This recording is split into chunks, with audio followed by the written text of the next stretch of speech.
Hey buddies, what's going on? It's Emilio Sparks, Charlie Rosa Hip Hop, hanging out Richmond Hood today. For more information on Richmond Hood, you can go to richmondhood.com or you can follow them on Twitter at Richmond Hood. We get fresh in Staten Island. Today, I sit down, Jared Evan, we chop it up, we do the damn thing.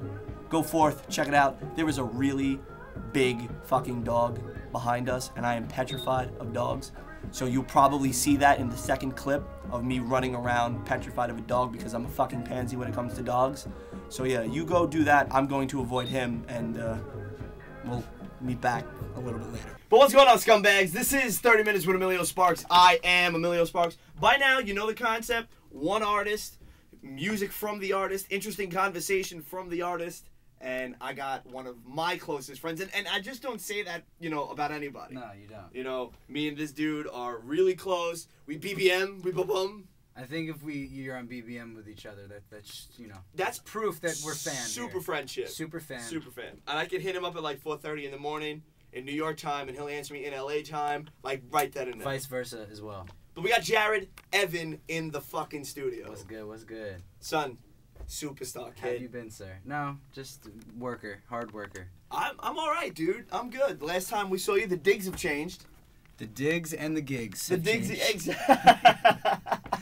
Likewise. But last time you and I caught up, you just put out Uncovered, Mm-hmm. and you did Eleanor Rigby. Yes, sir. And you did one of my favorites that you shot a video for, and you released that was Johnny Cash's Hurt. Yes, sir. Dude, what made you want to like? You covered a broad spectrum of music. Yeah.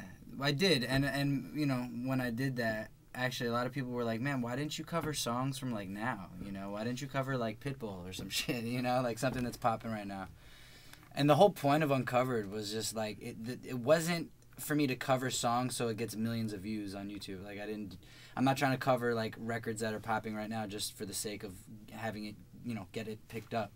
The whole point of Uncovered is I hand selected records that were old, you know what I mean, and that have influenced me for my whole life. Like when I was a little kid, I would listen to the Beatles, I would listen to Led Zeppelin, I would listen to Talking Heads, Sublime. Like it had nothing to do with like trying to like, you know, please like people of like now, the time, like you know, the time of right now. It was really just like I want to show people that this is what I'm influenced by, and if you're wondering why my music sounds like it does on its own, it's because of these influences here, and that was the whole point.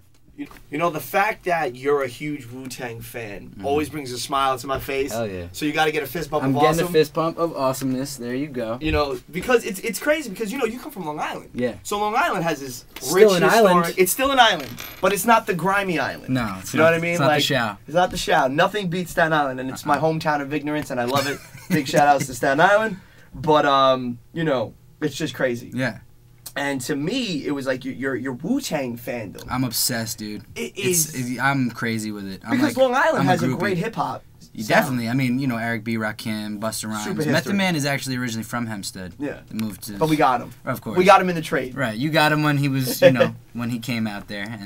But I am beyond obsessed with Wu-Tang, and it's way beyond Wu-Tang. It's like Wu-affiliated members, like Killer Army, Sons of Man, like GP Wu. Like, people don't even know about that shit. Like, June Lova, Shaheem, like... I'm really, like, into... You know, I got into an argument with, like, some real Wu heads about, you know, Master Killer and how they really slept on him in his own clique. Totally. You know, because my favorite, you know, one of my favorite Wu solo albums is No Said Date. And I'm like, how can people really sleep on this dude? You know, even though he's been in the clique for years, you know, and he never really, like, you know, popped on his own to get a solo deal. He finally gets one. And I feel it's a home run. Definitely is a home run. To the fans, though, but that's... Listen, I feel like to the Wu fan... Like, to the heavy fans, like, that's just who he was doing it for. I didn't think he was expecting that shit to, like, do, you know, push unit. I think that he just... Yo, this is for the people that are with it. Boom. And the people that are with it, like me and you, it's a home run. I think the dog is more scared of me than I am of it. I know I'm fearful and angry looking, but that dog's got fucking gray eyes, and I am petrified that dog's got gray fucking eyes. It's like peering into my soul right now. So I'm gonna stand over here and look at some cool stuff, and you guys continue watching what me and Jared are doing. Look at that thing. It's ferocious. So you're working on something new. Yes. What are you working on? You're working on the. It's not an album. It's not an official release. It's not my debut studio album. You know, it's not my college dropout. It's not my Slim Shady LP. It's kind of like my Infinite. You know what I mean? When Eminem had Infinite, it's like my first kind of album, but not my major debut album.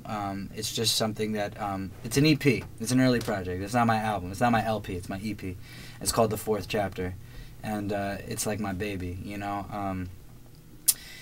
It really, like, I feel like, aside from Uncovered, because those were cover songs, like, the previous mixtapes that I had did in the past, like Radio in My Head, which was my first mixtape in, like, the end of 2009, and then Back and Forth, which I put out, like, you know, early 2011,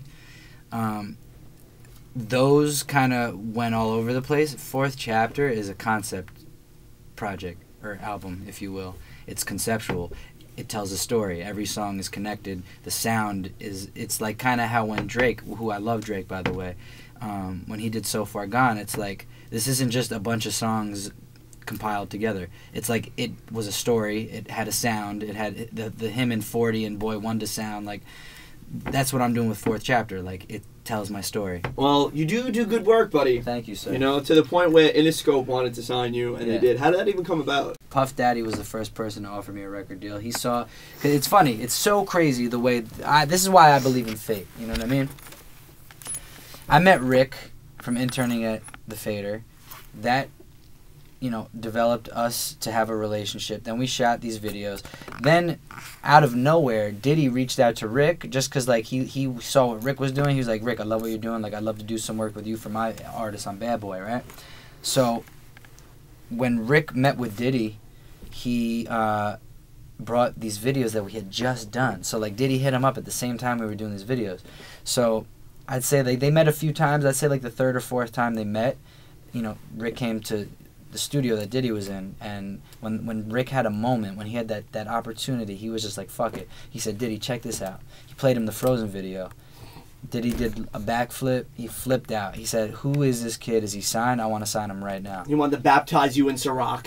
He wanted to baptize me in Ciroc, you know, get me fully clothed in Sean John. No, he flipped out, and immediately he said, I want to meet this kid right now.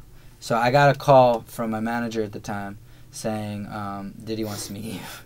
So I dropped all my shit, went to the city. I drove to the city, met up with my manager, met up with Rick's buddy Steve, and we met with Diddy at Crash Mansion. I'll never forget it.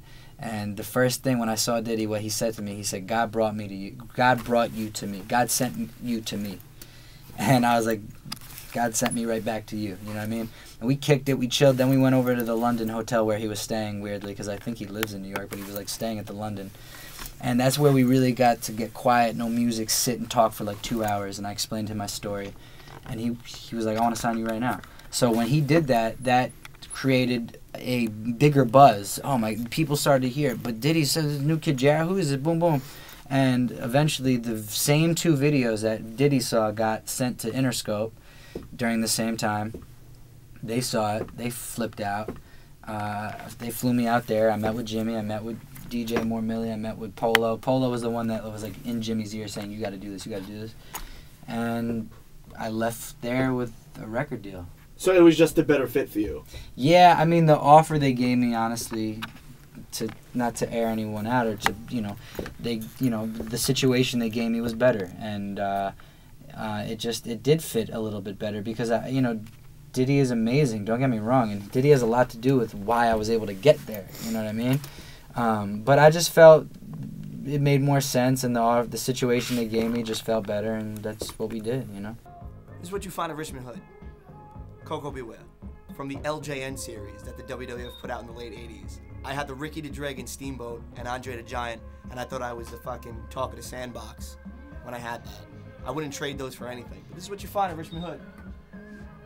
For more information on Richmond Hood, you can go to richmondhood.com, or you can follow them on Twitter at Richmond Hood. For more information on Jared Evan, you can go to jaredevan.com, or you can even follow Jared on Twitter at Jared Evan.